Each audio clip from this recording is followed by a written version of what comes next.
Well, if you didn't see my video on how I get a lot of my stuff to upcycle or to craft with, then check it out. I'll link it at the end of this one. But at that place, I got these 3 yellow t-shirts, and what I'm going to do is try and do something a little bit fun with them. Now with this one, this is a blend mix, so it's not 100% cotton. Therefore, it's not going to work doing the first technique that I've got planned for these. And that is, I'm going to tie-dye these, but using 2 different techniques. I don't know if it's going to work out, because I've not tried this before, and I haven't looked it up, so there we go.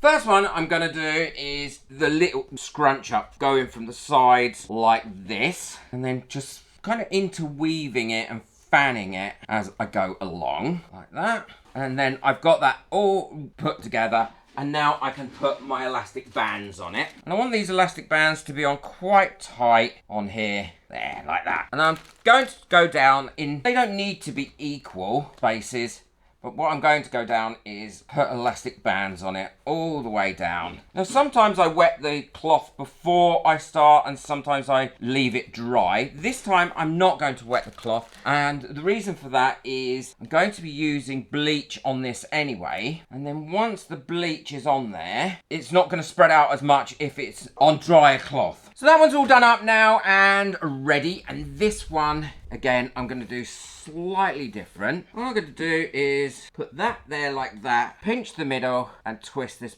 round. Now, I know I've done this one before, but I really like the pattern that comes out when you do it like that. But I've not quite done it in this way before. So I'm going to put an elastic band on this bit, keep that all nice and twisted in place, like that. Do another one here. And this is the great thing about doing tie-dye. You could just try different things, and whatever you do, I think you'll enjoy the pattern. So that should now give me 4 bits here. And for these, I'm going to do that same fan effect with them as I did on the other one. Now, if you haven't got elastic bands, you can always do this with string. That's what we used to do it with when I was a kid. So that one's finished now, and I've got my little forearms coming off it, and my circular bit in the middle, and that one is my long sausagey one. So now it's the first stage that I've got to do before I do any dyeing of it. So I've got my bowl, and I'm going to pop these in here. And because I'm going to be using bleach, I would recommend that you make sure you're wearing something that you don't mind if it gets bleached down, and put some gloves on and some eye protection as well. I'm going to be using just normal household bleach, and it's a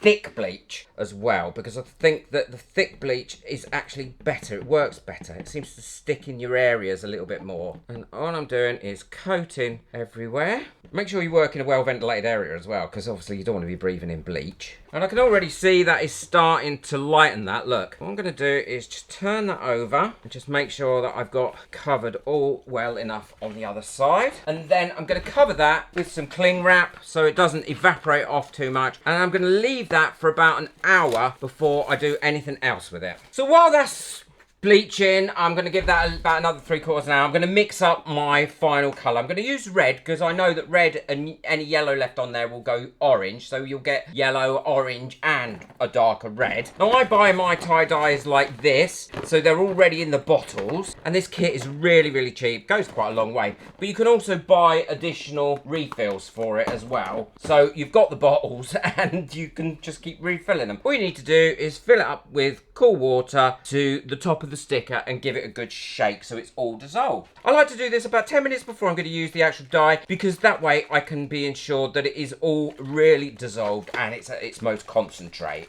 So that's had about an hour now, and I think that's gone as light as it's going to go, which is quite light. If we look at in comparison to that, we can see there's a big difference, and actually we can still see some yellow around the stitching where the nylon stitching hasn't lifted. What I'm going to do is take this into the shower and use the shower hose now to rinse this off really, really well until I'm satisfied I've got as much bleach out of it as I possibly can. Well, they're all nice and rinsed now. I rinsed them out in the shower, and then I actually put them in the washing machine on a rinse cycle and a spin cycle, and it got rid of everything else that was in there. And now all I need to do is dye these. I've got a little bit of rose red that's left over from a previous project, so I'm going to do the centre of that one using that. And again, I'm going to wear gloves, because if not, I know what I'm like. I will get that everywhere. Give that a final shake, turn it over, Go over this one. Put that to one side.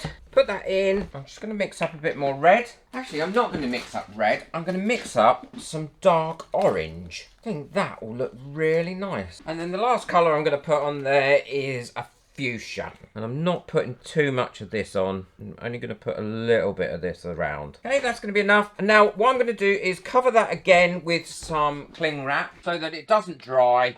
And then leave this 24 hours before I do anything else with it to make sure the dye is fully taken, because you don't have to do anything else like add salt or anything else like that. All I need to do is leave it for 24 hours and then I can put it in a wash machine in a cool wash. Well, these have had 24 hours now, so they should be ready to take out and wash without any of the dye fading too badly. I mean, some of it will come out. What I'm going to do is undo these first so I can show you what they look like. So this is the exciting bit because I never really know how it's going to turn out. So let's have a look.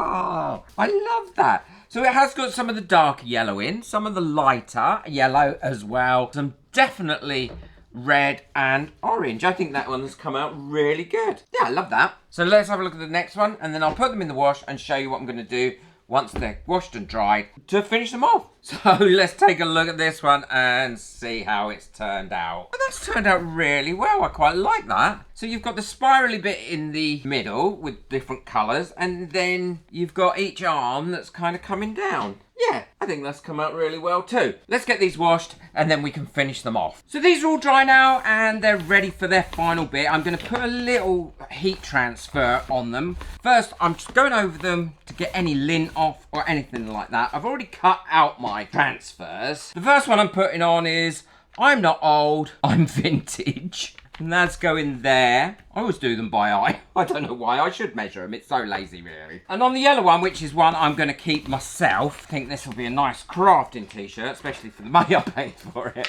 But I've got to have something on it. And it says, "Excuse the mess, but I craft here."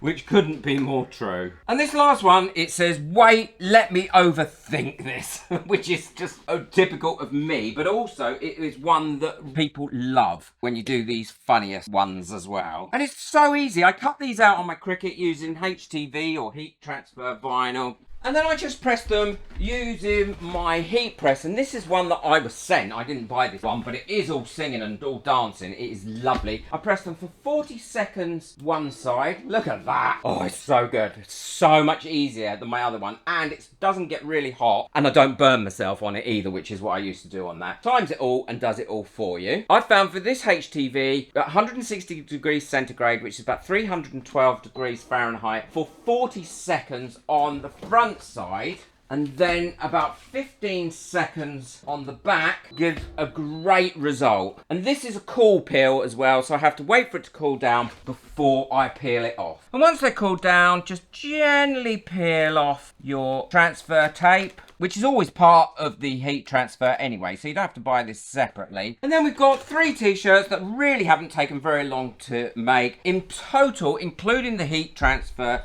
they've probably cost me about £1, which is $1.25. And I would sell these between £15 and £18, which is about $17 to $20. So I've got the I'm not old, I am vintage, wait, let me overthink this, and excuse the mess, but I craft here. That one I'm keeping myself because I really like it. Well, I hope you've enjoyed that video.